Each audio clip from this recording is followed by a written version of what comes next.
Hoje, sexta-feira, dia 27 de março, a gente está chegando ao fim da nossa série de 5 vídeos sobre os impactos da pandemia de coronavírus nas eleições de 2020. É muito importante que você assista aos 4 vídeos anteriores para que você possa entender toda a narrativa que a gente construiu aqui.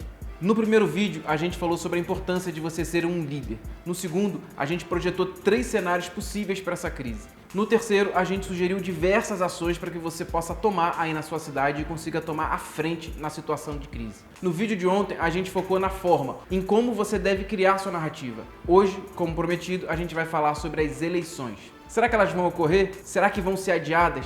Será que vão ser canceladas e unificadas com as eleições de 2022? Para a gente entender esse cenário, antes de tudo, a gente precisa entender que a gente vive em um meio político. A esquerda, a direita, o centro, todos os atores políticos envolvidos nessa crise, seja o presidente, deputados, governadores ou prefeitos, estão fazendo os seus cálculos políticos. Todos estão pensando em suas carreiras e nos votos que podem ganhar ou perder com toda essa situação.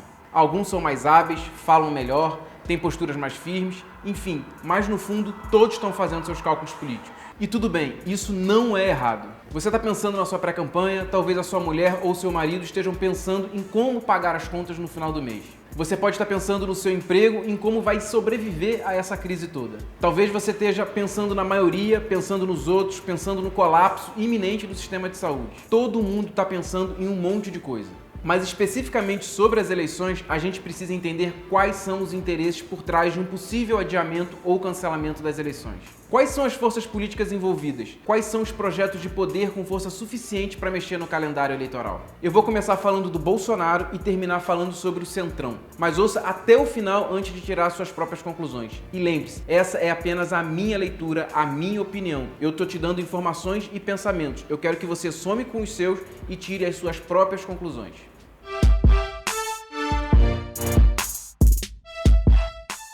O presidente Jair Bolsonaro foi eleito numa onda de conservadorismo no Brasil.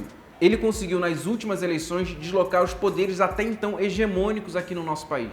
O seu partido, naquele momento, o PSL, conseguiu eleger a maior bancada da Câmara dos Deputados, ficando atrás apenas do PT. Nos estados, ele conseguiu bater recorde de votos e elegeu diversos deputados estaduais.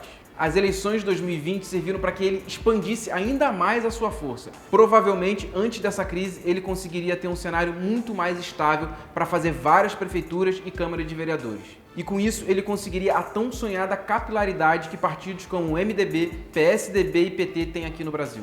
Isso seria um grande diferencial nas eleições de 22, no qual ele tem o projeto de tentar se reeleger. Mas vamos falar agora do PT e dos outros partidos do mesmo espectro político. A esquerda teve um grande abalo nas suas forças nas últimas eleições, mas conseguiu manter algumas trincheiras ainda em pé. A primeira foi ter conseguido manter a hegemonia no Nordeste. Petistas ou não, essa parte do país ainda é um local governado por políticos de esquerda.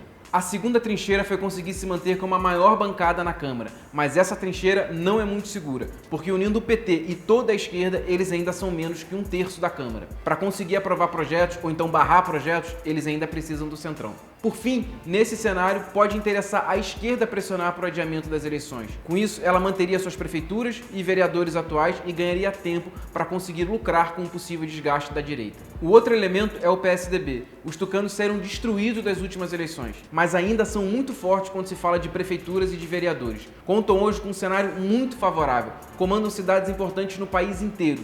E como a esquerda, eles também podem tirar proveito de um eventual adiamento das eleições. Agora vamos falar do Centrão, pessoal? O Centrão é comandado pelo Rodrigo Maia. E apesar de ser uma mistura gigantesca de partidos, o Rodrigo Maia foi muito hábil na hora de domar essa turma e exercer uma força incontestável sobre eles. Para onde vai o Centrão? Qual é o projeto de poder do Rodrigo Maia? Para mim, essa é a parte do cenário que eu tenho mais dificuldade em enxergar. O que a gente tem hoje é um presidente da Câmara atuante e que faz questão de mostrar o trabalho que está fazendo. Será que ele almeja a cadeira de presidente ou então ser o fiel da balança? Ser o líder de um grupo onde todos os líderes vão ter que beijar a mão no futuro? Esse cenário está muito longe de ser simples e de ser resolvido com essas meia dúzia de palavras que eu estou falando aqui. Pessoal, o buraco é muito mais embaixo. Deve entrar nessa análise também o interesse da oposição em manter a institucionalidade e evitar rupturas. Por outro lado, agora, falando do cenário econômico, a gente tem uma esperada forte deteriorização da economia. A gente vai sair da crise do coronavírus com muitos mortos mortos, com muitos desempregados e com muita dívida para pagar. Quem vai levar a culpa nessa história toda? Em quanto tempo esse cenário vai amadurecer? Quando a gente vai ver o colapso dos hospitais? Quando a gente vai ver disparar o número de mortos? Vão ter saques? Vai ter desespero nas ruas? Novamente, quem vai ser o mocinho, quem vai ser o bandido dessa história?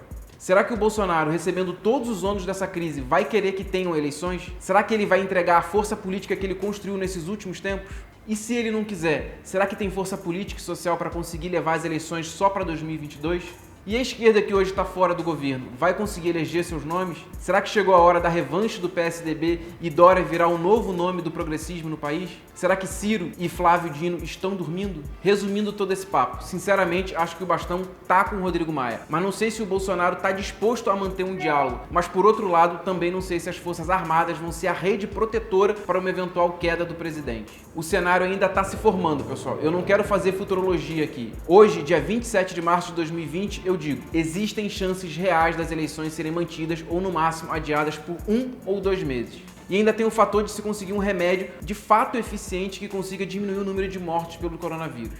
Então, diante de tudo que falamos e de todos os fatores que ainda podem mudar, a nossa recomendação é: mantenham suas pré-campanhas, aproximem-se do eleitorado, seja um líder aí na sua cidade. A outra recomendação é: faça suas próprias análises, ouça outras análises, estude e tire suas próprias conclusões. Pensar pela própria cabeça é sempre a melhor saída. Espero que vocês tenham gostado dessa série e se tiver dúvidas e quiserem conversar, manda mensagem pra gente. Até o próximo vídeo, valeu!